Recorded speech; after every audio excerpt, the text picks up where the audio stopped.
Hey, well, good morning, everybody. Sorry for that little bit of delay there. Had to do a couple little tech swaps there to make sure everything's going good. I hope you are doing well here. Welcome to the Influence Livestream on the Revival Center YouTube page. We are so glad to have you with us this morning. Hey, I would appreciate it if you go ahead, hit that subscribe button. That is the best way that you can see all the videos that come. You'll get notifications if you hit that notification bell right beside, so you'll know when all of our live streams, when the influence is happening, because we really do want to reach our community. We want to have these conversations.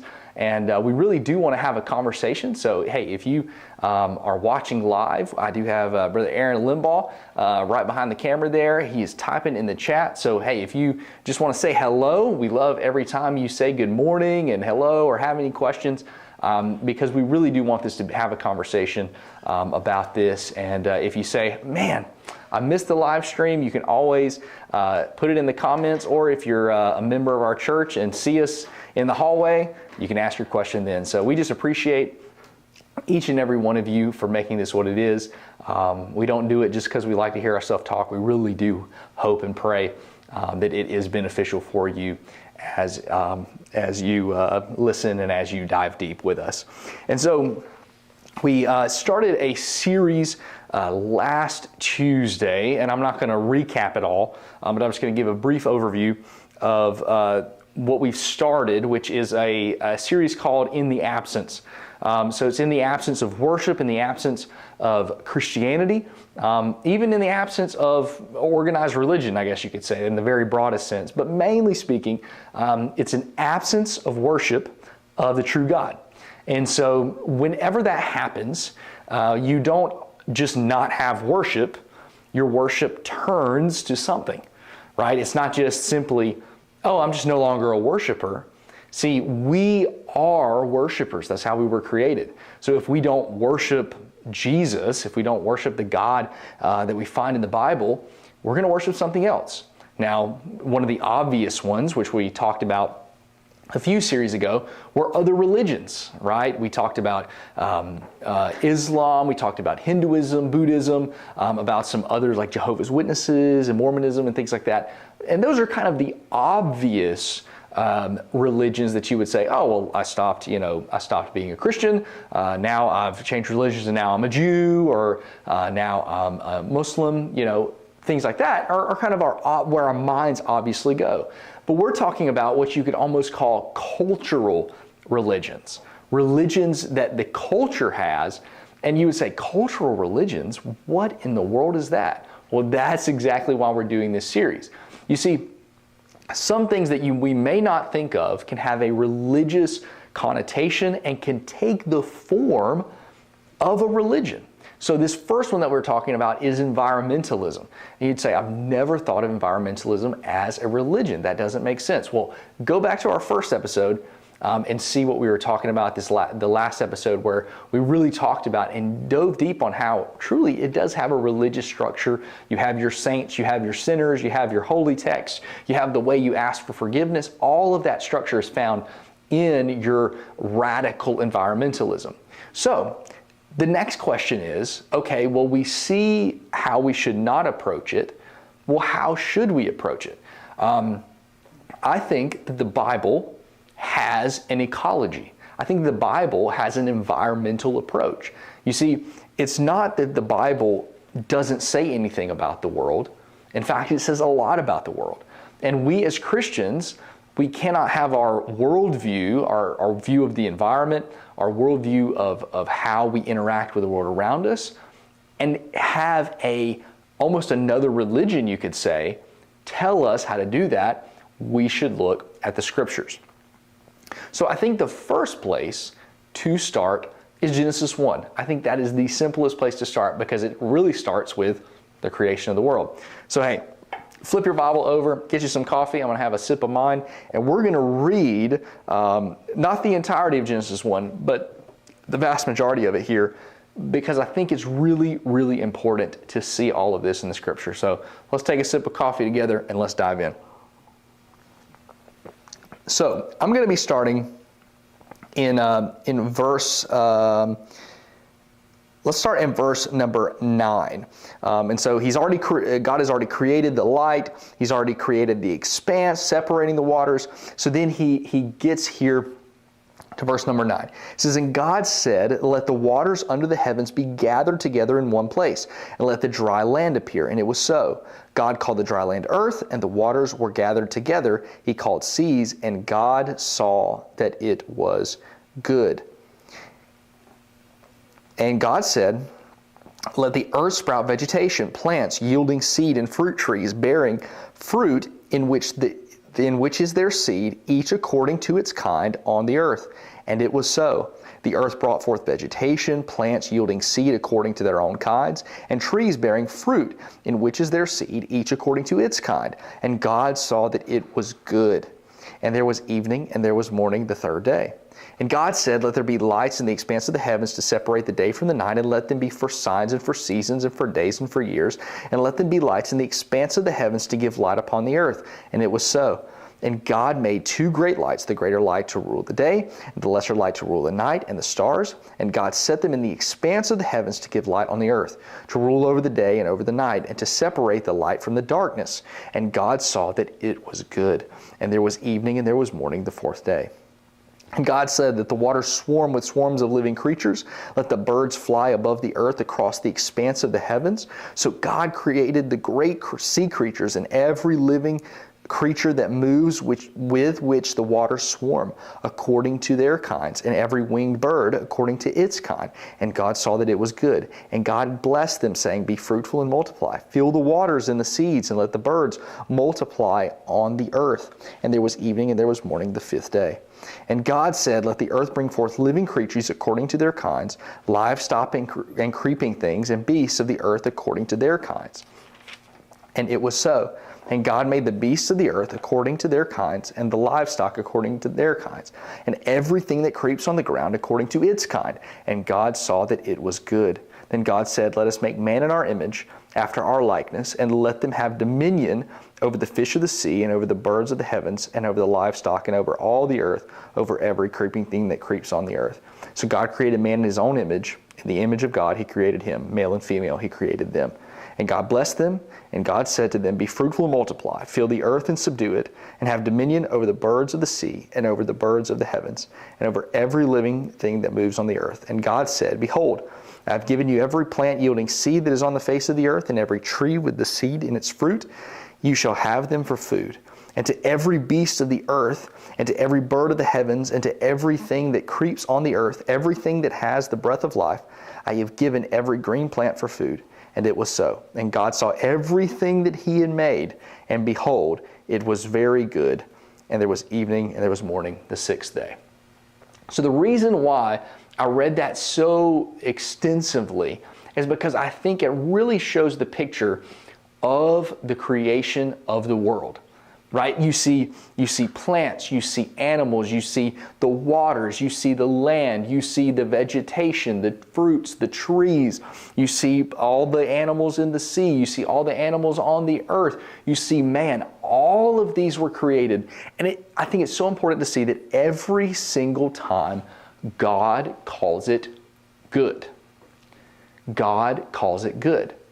And so we see that God has this goodness of creation. We have a good creator who makes a good creation. So with that, you see then as well that God has care within what he's doing in this creation. It doesn't say that God just throws some things together. It doesn't say that God didn't really think it out. It says that God created each of these, whether it be sea creatures, birds, plants, anything, he created them according to their kinds for their specific purpose. And I think it's really interesting because then God gives a command of fruitfulness to the plants and to the animals. You see, God desired that his creation to be fruitful. Now, of course, we know, and we will talk about in verse 28 there that we read, that he also does that to man. And we are very quick, for good reason, to quote Genesis 1:28, where it says that God told man to be fruitful, multiply, to fill the earth and subdue it. But we, a lot of times, don't really talk about the fact that God told the birds and the sea creatures to also be fruitful and multiply. So you see, the concept of fruitfulness and multiplication is found all throughout creation, not just simply in His command to man. And I think that is very important. You see, God cares about every type of plant. God cares about every type of bird, about every sea creature. He created them for a purpose. This also means we as Christians should care about them as well. I think we would all agree that when we are looking at having a Christian worldview, and what I mean by this is that the way we view the world in every manner of our life is founded in our Christian faith. So there's a book, I'm not going to necessarily recommend this book, mainly because it is a behemoth of like 700 pages or something crazy like that. It's a large book. But there's a book by a man named Christopher Watkin that he titled Biblical Critical Theory. Now, I know you hear those words critical theory and you're like, what does that mean? I've heard of critical race theory. What is he talking about? But here's the essence of what he talks about. He says, a critical theory is when you use a theory to evaluate the entire world. You use that mindset, you use that worldview to then evaluate everything around you. And he says, I want my litmus test to be the Bible. And so he goes in 700 pages of talking about how the Bible is the true litmus test to view the entirety of the world. And so I think that heart behind what is in that book is absolutely the essence of the Christian life. You see, we're not fragmented.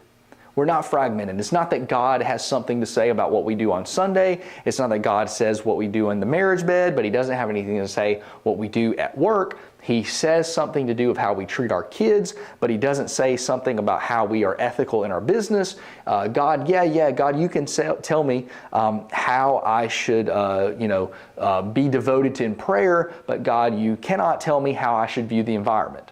Right? That's not how being Christian works. And yet, if we truly evaluate and look at ourselves, sometimes we can be those fragmented people.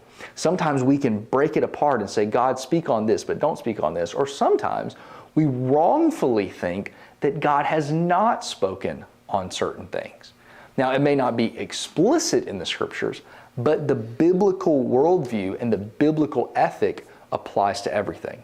So I think that's really important. That's why then what guides our view of nature is not what scientists say, although they can be very, very helpful. It's not what politicians say, although they can say very true things. It's not even how we feel. In the essence and the depth and the foundation of our view of nature should be what is God's view of nature. And then, after we have that foundationally, then we can evaluate what the others say. Because here God is affirming a goodness in creation. God is not saying that creation is bad, He's saying it is good. And so if we then are Christians, we should approach nature with Genesis 1 in mind. You see, the hard part with creation and the difficulty here is balance. So where some people go wrong is they put it too high. They put nature too above its station. They will call it, you can even call it deification. You see this in a lot of different religions. You know, the tree is God, or the tree is a God, right? Or the squirrel is more important than the person, right? People will do that. They will raise it up. They will deify nature. Well, some of them, on the opposite hand, will exploit nature. They will say, well, nature has no meaning at all, like whatever. I've heard this statement from Christians that I just find baffling because they say, oh, well, it's all going to burn up anyway. Now I know the verse reference they're talking about in 1 Peter, where he talks about the heaven and earth will be destroyed as with fire. Now, the interesting thing is, though, he says that, but then when we look in Revelation, we see that the earth is renewed, not everything's blown up, but it's in its fullness. So you can almost think of the fire not as a, well, it's all going to burn up anyway, but as a refining, as a fulfillment. So if something is going to be fulfilled, it is not going to be wasted. And in the sense, this is what I mean. If you have a phone and you know that it's going to be refurbished one day, but you're not using it right now, but you know in the future it's going to be a brand new great phone. Do you destroy that phone with a hammer? Of course not. What? That makes no sense. You know that in the future it's going to be restored and renewed to the purpose for which it was created in its fullness. So you're not going to step on it, run over it with your car, hit it with a hammer, and be like, well, it's all going to burn up anyway. No, you have seen and been revealed that the fullness is going to come, so you take care of it to the best of your ability. And I believe that's how we should approach creation. You see, I love what Francis Schaeffer is an author. He has passed away, but he wrote a book that I read a few weeks ago called Pollution and the Death of Man. It's just a few little essays of him thinking about how do we approach the environment as a Christian. And so he talks about and quotes this balance that Christians must take when we approach the environment. So here he says, the tree in the field is to be treated with respect. It is not to be romanticized as the old lady romanticizes her cat, meaning she treats her cat like a human being. That's not how we're supposed to treat a tree. He says, but while we should not romanticize the tree, if for all my Lord of the Rings fans out there, we don't treat him like Treebeard, okay? He's not an Ent, so all my nerds knew what that is. All of you who are not nerds like me, just gloss over that.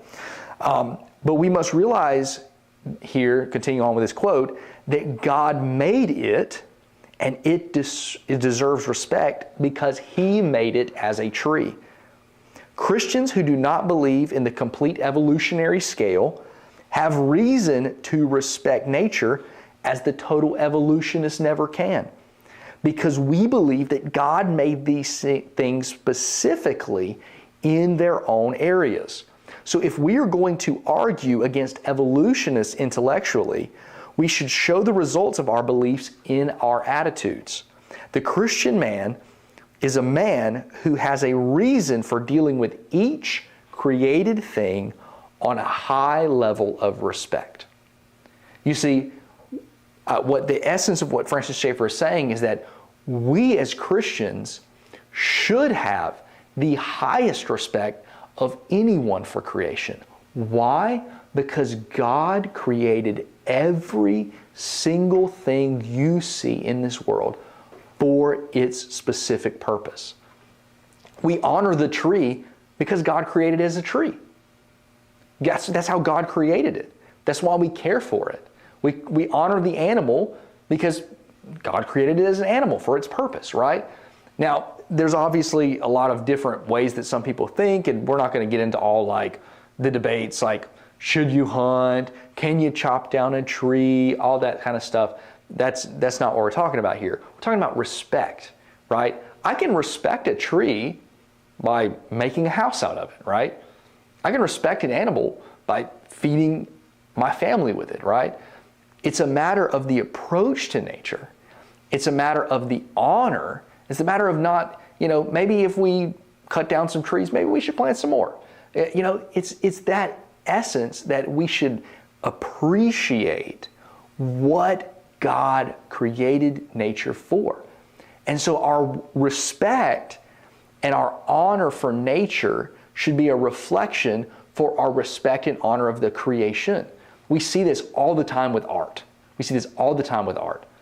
How many of you know that the artists that we most respect, their art is in places of honor in museums?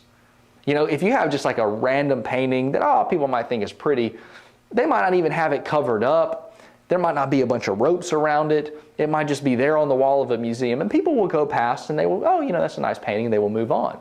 But then you have like the Mona Lisa, right? You've got it, it's back there, it's blocked off, people can't go, people can't touch it. Why? Because the Mona Lisa and the respect that people pay to it is because of their respect for Da Vinci, right?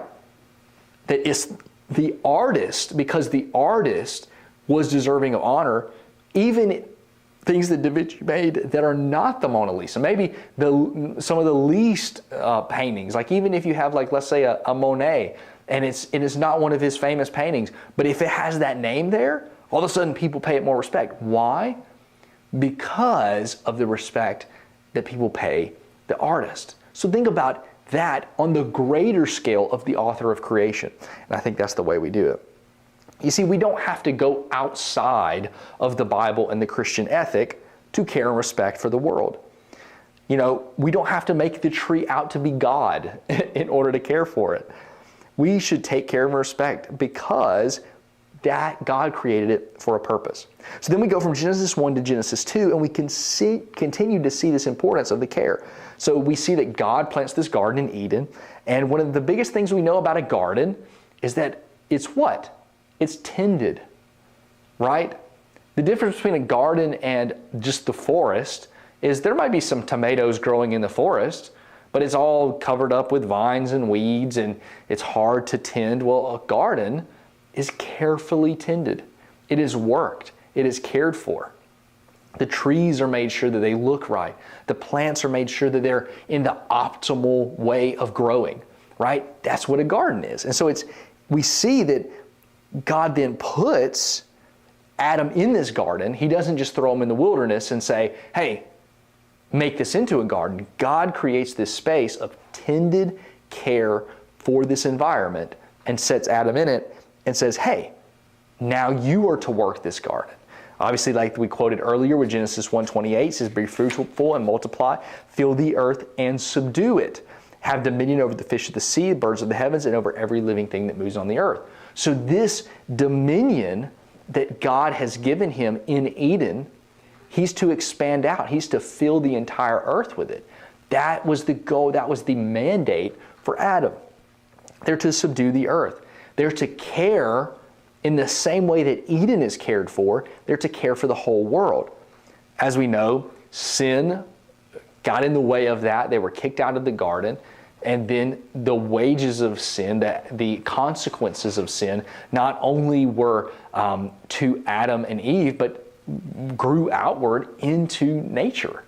And so we see that then this sin caused that fruitfulness, multiply, fill the earth, and subdue it, caused it to be more difficult. But it's interesting because the command never ceased. The command didn't say, oh, well, sin happened, so I don't care about the world anymore. No. It's that then God, through Jesus Christ, came to restore all things. He came to restore you and I, but he also came to restore all of creation. But we see that it's not only found in the creation story. So we look at Job chapter 12, verse 10, and this is one of the many verses in Job that refer to nature, that refer to creation. And it says in chapter 12, verse number 10, it says, in his hand, God, speaking of God here, is the life of every living thing and the breath of all mankind. So here it's showing that really within God's care is not only our breath, but it's the breath that God gives to all things, right? And so that, I think, is so valuable because we see that in God's care, it's all things. All things are within God's care. It is God who is the one who does these things. And so I think it is amazing. I love how God kind of rebukes Job and challenges Job at the end. And I'm just going to hit a couple of them because he talks about, you see all of these animals, you see Behemoth, you see Leviathan, you see, the rivers, you see the horses, you see all of these animals and you see how I've created them. Did you do any of that? Like, did you create all of these things? Did you create this world around you? And yet, I, as the creator, you're going to challenge me, right? So there's this sense in Job that God holds the life of all creation in his hand. God created all of it. The nature reveals the power and the glory and the creativity of God. Therefore, that should reflect the way that we approach God, right? Is that it's not that God needed creation, but it's that creation is a reflection of God's character. And so we can look at creation, right? We have the full revelation of who God is in the Scriptures, but we see in the Scriptures, though, that the world actually points to God. So we see it here again, just another one before I really dive into creation displaying God, is that we see that even the animals understand that God is their provider. So we see this in Isaiah 43:20. It says, "The wild animals honor me, the jackals and the owls, because I provide water in the wilderness and streams in the wasteland." Is that the creation understands that without the sustaining power of God, that they cannot live, right? And that's the same with us. That's the way that we should view nature, is that without God's sustaining nature, without His intentionality of creating the trees, of having the water, of having this river that flows by, all of those things are essential for us to even be here right now. And that's all because of God. I know when we did our God and Science series, Pastor Jason went into the fine-tuning argument for God and just how tiny little changes in our universe would just make life on earth impossible. And we see that in life, in the atmosphere. We see this, with the water that we have. All of these things reside on God's creative power. And so that then should bring us, what we see in nature should orient us back to God. And so I think is a part that we have to look at as well, is giving glory to God. So I'm going to hit a few verses here. First one is Psalms 96, verses 11 through 12. It says, "Let the heavens rejoice. Let the earth be glad. Let the sea resound and all that is in it. Let the fields be jubilant and everything in them. Let all the trees of the forest sing for joy." So we see that the psalmist here is crying out for all of creation to worship God. I mean, we've seen that, God has said in His Scriptures that if we don't cry out, then the rocks will, right? That nature is glorifying and worshiping God as Creator. And I tell you, it's bad if the rocks know their Creator and orient to their Creator, and we don't. Psalm 19 verse 1 says, "The heavens declare the glory of God. The skies proclaim the work of His hands." Have you ever just stopped and looked up at the night sky? I know I don't do it as much as I probably should, but especially I think in the winter time, when there's a little nip in the air and there's not a cloud in the sky, and you just look up. Thankfully, we're not too close to a big city, so the light pollution isn't too bad. And you just look up, you see all these stars. You see all of the wondrous creation of God. And it's amazing. It brings glory to God. God created it all. So we should honor that, right? And this is what Paul says in Romans chapter 1, verse 20. It says, "For since the creation of the world, God's invisible qualities, His eternal power and divine nature, have been clearly seen, being understood from what has been made, so that people are without excuse." So Paul here is saying that you as a person are without excuse of saying, "Well, I don't know about this God thing," because look around you. Look at the ocean. Look at the mountains. Look at the trees that He's made. Look at the forest. Look at I was driving to work today and I saw a little rabbit. Look at the rabbit. Look at how beautiful of a creation that God has made. That is given us without excuse to understand that there is a God who created all these things with intentionality. And if God cared for them, if God loved them, then we should show them the same respect. Because they, through doing what they are doing, By the tree being the tree, it is glorifying God. By the rabbit being the rabbit, it is glorifying God. Why? Because it is fulfilling the purpose for which God has created it. See, that changes things, right?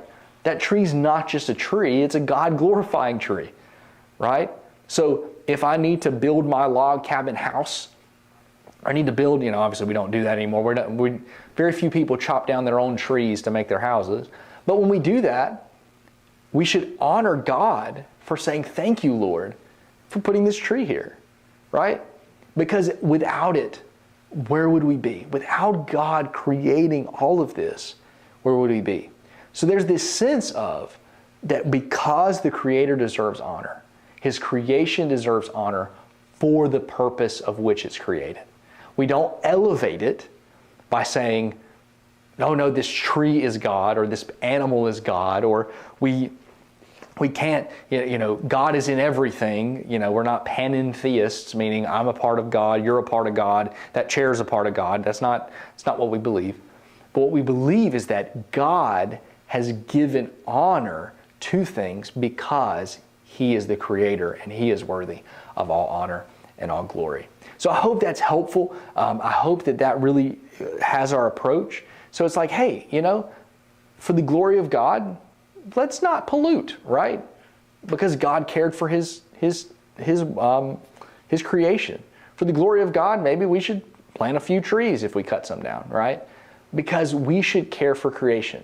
I don't want to be a person that says, it's all going to burn up anyway. Because in the end, yes, it is being refined to have its full perfected purpose.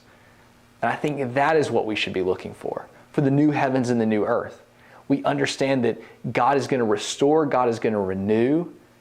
That little taste that we saw in the Garden of Eden, that taste of fruitfulness, that taste of plants growing, of animals being there, all of that is reflected in the new heavens and the new earth. That's why, what is the center focus and the center point of the new heavens and the new earth? We have the throne room, and right there is a tree. What is it?